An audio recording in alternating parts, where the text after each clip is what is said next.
In this video, I'm going to show you how to loop in Waveform. So there's actually a few ways to do this. I'm going to show you two of the most common ones. Now the first one is going to be to first set your loop. So I'm going to use these two up top. It's the loop in position and the loop out position. And of course you can go and set the loop in wherever you want and then the loop out wherever you want as well. I'm just going to put them like this over here, and I'm going to click on here to move the playhead. And then you want to go to the bottom. You want to click on this button, which is going to basically enable looped playback or recording, and then here you can hit the play button, and as you can see, that part is now looped just like this. It's going to kind of pop out over here, and it's going to get like a drop shadow, and it's now looping that specific part of my audio.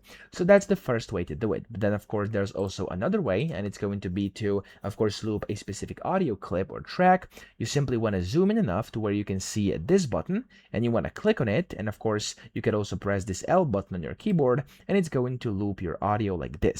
Now when this is activated, you can then go and click over here and then just drag it towards the right, and it's going to loop your audio infinitely. Now we can also adjust this using these lines in the middle over here, which is also quite convenient, and that's how to loop in Waveform. So I hope this video helped you out. If it did, please subscribe to the channel and help me out as well.